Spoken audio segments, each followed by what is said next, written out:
అందరూ చెప్తున్నారు ముండాల ముచ్చట అనుకునేది. ముండాల ముచ్చట ఏం లేదు. నన్ను మీరు ఒక 3 years ధరించాల్సిందే. మీరు మంచిగా ఉండాల్సిందే. సొసైటీని మంచిగా ఉండేటట్టు చేయాల్సిందే. మీరు మంచిగా ఉంటే చాలు, సొసైటీ ఆటోమేటిక్గా మంచిగా ఉంటుంది.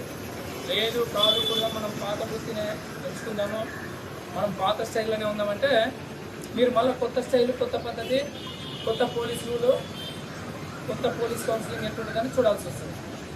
అది పోలీస్ కౌన్సిలింగ్ అంటే మళ్ళీ అట్లా అయితే ఉండదు. మళ్ళీ బతుకునే నేర్చుకుంటున్నా చట్ట పరిధిలో చేస్తూ ఉంటాం. మళ్ళీ చట్టానికి ఇంకోటి ఏం కాదు. చట్ట పరిధిలో ఎంత గట్టి యాక్ట్ చేయాలో ఎంత గట్టి యాక్ట్ చేస్తాం. చెప్పాను కదా, మంచిగా బతకాలి. మీరు మంచిగా బతికితే సొసైటీ మంచిగా ఉంటుంది. సొసైటీలో మంచిగా పురుగులంతా ఎవరు రౌడీ షీటర్లు, ఇలాంటి సస్పెక్ట్లు, గ్యాంబ్లర్స్, క్రికెట్ బెట్టర్స్ ఉన్నారు, మట్కా వాళ్ళు, రెడ్ సైడ్ సగం సొసైటీని సర్వనాశనం చేసేది ఇవే. జూదం అంటే ఏమొస్తుంది? బెట్టింగ్ కావచ్చు, గ్యాంబ్లింగ్ కావచ్చు, మట్కా కావచ్చు, ఇవన్నీ జూదం. సామాన్య ప్రజానికాన్ని చిన్నాభిన్నం చేసి ఒకరిని సూసైడ్ చేసుకునే పరిస్థితి తీసుకొస్తాయి. మట్కాలో ఆడి ఎంతోమంది సూసైడ్ చేసుకున్న వాళ్ళు చాలామంది ఉన్నారు. సేమ్ క్రికెట్ బెట్టింగ్లో చాలామంది ఉన్నారు. అదేవిధంగా గ్యాంబ్లింగ్లో కూడా చాలామంది ఉన్నారు.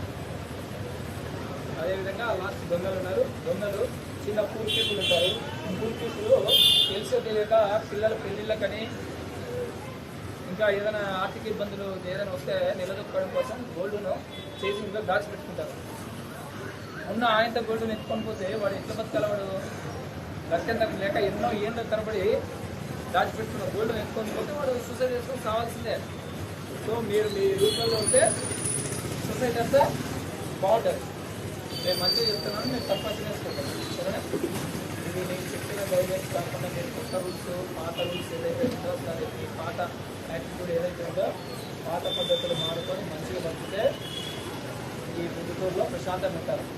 లేదంటే మాత్రం ఉన్నతాధికారుల దృష్టిలో పెట్టడము, ఈడీ యాక్ట్ పెట్టడము, స్కూల్లో బహిష్కరణ చేయడం.